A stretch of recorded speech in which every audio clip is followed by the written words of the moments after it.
Hey loves, welcome and welcome back to my channel and welcome to today's video. So in today's video, I'm just going to be chatting with you guys about my 6 months experience living in the UK. Yes, I moved to the UK in January and now it is currently July, sorry. It's currently July, meaning I've been living in this country for the past 6 months. So I'm going to be sharing with you guys some of the things that I've learned living in this country in the past 6 months. And if this is something that you want to hear, I am super sure you want to hear some of these things, then do please keep on watching. So guys, the very first thing that I've learned living in this country is the fact that raising kids in this country is super hard.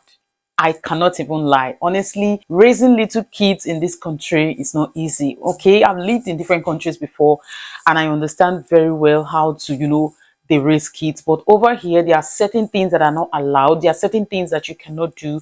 There are certain things that, you need to learn how to do. It may be normal for you where you're coming from, but over here, it's very, very frowned upon. So you need to learn how to handle your children, how to raise your kids, know what to say and what not to say to your babies, know how to discipline them and the like. So it's very, very important. This is something that I've learned over living in this country for the past 6 months, and I can say for a fact now I understand why those days growing back up, when you see some of your children, the kids who come from this side, they are like, over pampered and all that, because they are allowed to get away with a lot of things. It's very, very tricky. That's how I can put it.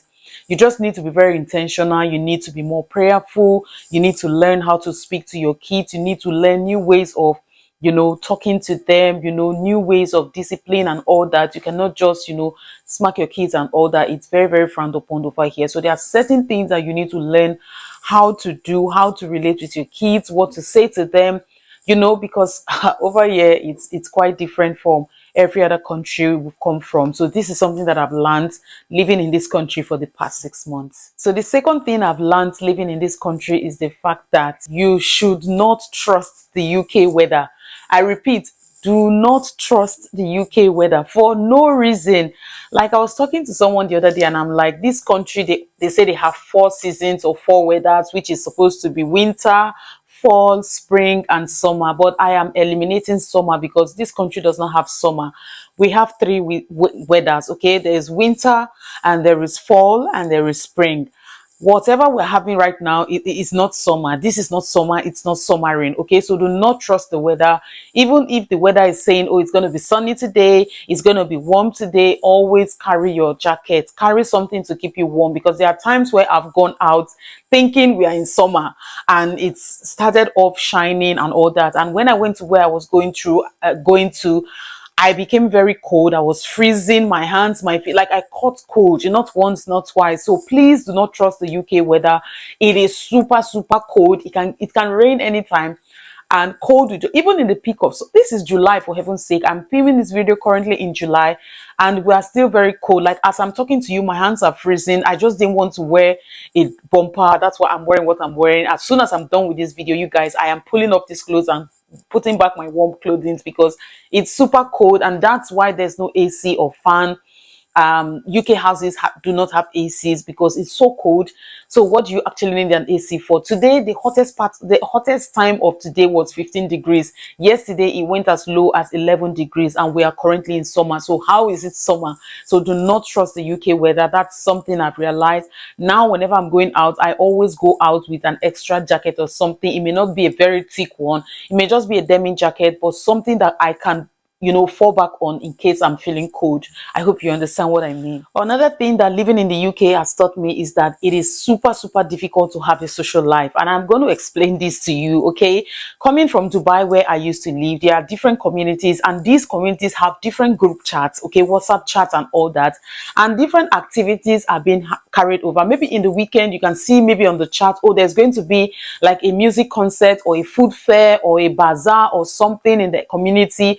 And even if you don't have friends or you don't have family members around and you feel like you just want to go unwind, you could just dress up, take your family and go to the bazaars or go to the fun fair, the kids, just go to the place and have fun. But over here in the UK, for the past 6 months, I've been waiting for someone to tell me, oh, there is a group chat that you should join, and one thing happens in, organizing this and that. But up till now, I haven't heard anything like that. There is no community living. Everybody just minds your business. So it's super, super difficult to have a social life. If you are someone who, you like to hang out, you like to meet people, you like to go places, the UK is not for you. Please don't come, okay? The UK is definitely not for you. I'm someone who I'm a social person.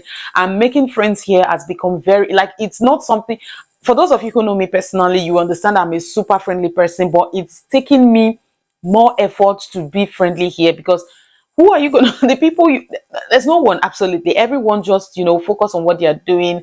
So if you're someone who likes to hang out, you may need to learn how to hang out on your own, or with your family, or with your relatives. But having you extra people outside that you could just hang out with, go to parties or go to things with, it's very difficult. I'm not saying I'm a party person, but once in a while it's very important for us to hang out, have a social life, but having social life and a social community is something that I've realized that over here in the UK it is difficult compared to Dubai, where you can just go anywhere and just meet people. Even if you're tired of staying in your house, there are big malls and all that you could go to. But over here, I cannot really say these are these, because before you know it, even if you want to go out, maybe you're done from working by 5 or 6, you want to go out, you just have like a few hours before the shops are closed. They close very early here. That's something that I didn't put in this list that I'm just adding. They close super, super early. Before you say jack, the shops are closed. Everywhere is closed. And I'm like, what is happening? Why are you people closing by 8 p.m.? Like, I went to Primark the other day and they were rushing us out that they want to close. I'm like, 8 p.m.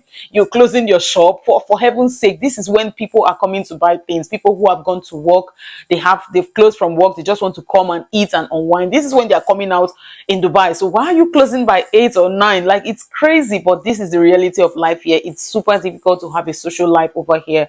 So if you've already got a social life in the UK, kudos to you. Enjoy it, okay? Cherish it, okay? Now, moving on from the social life, this next point is, it is super, super easy to get depressed over here in the UK. Yes, I said it. The fact that you hardly go out, even if you feel like you want to go hang out with someone, the person who you want to hang out with may be working, because the culture here, a lot of people work just to make ends meet. You get what I mean? So it's super, super easy to get depressed, because the weather, it's always raining, it's super cold, even if you feel like going out to hang out. So even if you have somewhere you want to go and you have someone to go with, the people may be busy, they may be doing their work, they may be, it's super easy to, because the weather is not cooperating. The weather is so gloomy, always raining, super cold. Sometimes you close by 5, and during the winter time, 4 p.m. is already dark. So tell me, you just feel like you just want to go home and sleep, especially for those people who don't have family members here. For those of us who have family members here, at least by the time I shout my kids' name morning to evening, I have someone to talk to. But for those who don't have family members here, it's just kind of, I don't know how to express it, but how to explain it. But I hope you guys understand what I mean.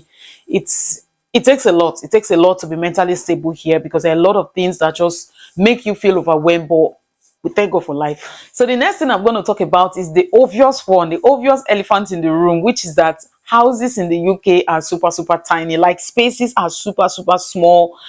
Like, I honestly don't understand why. I was talking to somebody that, I think my husband was like, why for heaven's sake, houses in Canada are big, houses in the US is big, but over here in the UK you have little tiny spaces, and you're paying so much for it. I'm like, why? But why are the spaces tiny? You can literally go to some people's house, and when you stretch your leg like this, your leg will be touching the TV console. That's how tiny the spaces are. And I'm like, and they're paying a lot of money, to be honest. They're paying so much money for these spaces. And it's not like the lands are over, like there are no land spaces for people to build anymore. There are still spaces in the country. So why are houses super, super small like this? I honestly do not understand. It's too small. Some people are saying because of the cold, insulation and all that, but no matter what, if you can, I don't know. And the funny part is that sometimes they give you a very big backyard and a tiny living room or a tiny indoor space, which doesn't make sense to me, because outside is mostly cold. Like 10 months of the year is super cold, you can't sit out. Just 2 months you can manage to sit out, and even in the 2 months, my son's birthday just passed and we planned on doing something outside, but it was super cold. who is going to be outside when it's so cold like that? You get what I mean? So there's no point giving a very big backyard when it's so cold. I had plans of decorating my backyard in the summer, but honestly, I'm like, who is going to sit there? It's super cold, except you are building like a conventry, a big conventry or whatever they call it, and you can sit inside and enjoy the, warmness. But aside warmness, English, but aside that, it's super cold. So what's the point? You get what I mean? Another thing I'm going to talk about is the fact that people can smile at you, laugh with you, and they are the people that are killing you behind. They are the people that are, they are selling your name. They are calling the popo on you. You get what I mean? So don't be deceived by smiling faces. They have so many fake smiles. They can smile at you, and you hear reports that there's something that happened recently that I know that it's one person, because she's the only person that knows, that I've told that thing to. Not really to, yeah, I've shared something like that with. So she went to report me somewhere, and I'm like, when they called me, I'm like, oh, Joy, I saw something. I'm like, I know who is coming from, because there's only one person that I have discussed something like this with and has a relationship between me and the people that actually called. So I'm like, this is the person that went to report me. And the funny part is that when she sees me in the morning, she still smiles at me. Hey, hi, hey. And I'm like, I know what you've done. They've told me, they've called me. I know it's you who went to lie, who went to say this thing, but it's fine. It's fine. So don't be deceived by people smiling at you, people being friendly to you in your faces. They can call you, oh my darling, oh my love, oh my this, and still be the first person to pick up the phone and call the cops on you for anything, for any just reason. There are certain things that somebody can actually just come to you and say, oh, something, what's happening, they rather have that conversation with the police than to call you. You get what I mean? So be very careful. Don't just open up to everybody who smiles at you and say, hey, hi, how you doing? And you open up your whole life to them. They are very tricky. These people, they are not your friends. Okay, be very, very careful how you share information or how you share certain things, because some of these people, they are only have their own interests at heart. You get what I mean? So another thing that living here in the UK has taught me is the fact that you need to respect people and their boundaries, especially when it comes to landlords, homeowners. This is the law and everything. You need to be very intentional about how you respect, okay? Because before you get your apartment, you must have paid maybe security deposits and all that. And over here in the UK, you cannot just drill holes on walls. I remember when I was coming, I had a certain image or picture of how I wanted my home to be like, especially my living room. Like, I've been dreaming about it, I've been wanting it, but when I came here and I asked, and they're like, no, you can't fix nails here, you can't, like, it just depressed. I don't want to do that. It just made me feel really sad, because honestly, there are certain things that you want to do, you want your home to look like, but you're not allowed to do those things. You're not allowed to nail on the wall and all that. So you end up just putting your settings, living, it's just somehow, to be honest. So you need to learn how to respect boundaries. If they tell you this thing, they don't want it here, just obey. Even up to your neighbors, okay? You don't just go to your neighbor's house and say, oh, your neighbors, and embarrass them with talk and listen. No, everybody minds their business here. People are just looking after themselves and their immediate family. They mind their business. You need to ask for permission. Is it okay? Is it, you need to understand this thing. Don't just assume that, oh, this person is my neighbor, okay, so I can go ahead and ask for anything, or I can just poke nose in their affairs. No, you need to be very careful. Even if they are lending an helping hand to you, still be very, very careful about how you receive or how you talk to them or certain things, because these people will avoid problem with by all means. So you get what I mean? So the final thing I'm going to talk about in this video, so it's not super long, is the fact that it is super difficult to survive with one income in the UK. I know that a lot of people don't talk about this, or maybe they talk about it, I've not listened to them. It is super difficult, except the primary breadwinner is, earning a lot. And understand that if your money is extremely high, the higher your salary, the higher you're earning, the higher they are tasking you. Is it task or taxing you? Okay, so if your money is very, very high, you are paying more tax, okay? And this is one reason why you see a lot of families, the husband is working, the wife is working, compared to other countries that I've lived in before, where you could just relax and your husband is handling all the responsibilities while you take hold of being the homemaker. But over here, it's not like it's impossible. It's encouraging women to like work. Also, you get a lot of women over here in the UK. It's very difficult. Okay, let me put it this way. It is very difficult to see a stay-at-home wife. You're just sitting down in the house taking care of. It's so difficult. It's so difficult because you have to make ends meet. So when the woman is working, it just helps to make her, you know, comfortable financially, so that if the husband is not able to like handle all the bills, so that she can have enough money for herself in case she needs certain things and she just doesn't want to like depend or rely on her husband. That is something that happens here. And also the fact that it's easy to work from home. There are a lot of people who are working from home, and it's super easy to also have like double jobs. You can do two jobs, three jobs. You get what I mean? So there are people who work from home and they are doing two jobs. When they finish with this one, they enter the next one and all that. So I really appreciate the fact that it's easy to get that kind of a job here, and you don't just feel like, okay, I'm just a stay-at-home mom, I'm not doing anything, I'm not adding anything. You get what I mean? So the fact that it's super easy for you to get a job here and still be working and be financially stable or financially independent is something that I really, really like. Okay. So guys, in the middle of this video, like I lost some clips because the camera was just going off and on. So you guys, pardon me if the ending part of it is not corresponding with anything. So please just pardon me, okay? Anyways, thank you so much guys for watching. If you enjoyed watching the video, you know what to do. Please give it a huge thumbs up, comment down below, share, subscribe to my channel, turn on your post notifications, and I'll see you guys in my next one. Bye guys, and do stay blessed. Bye.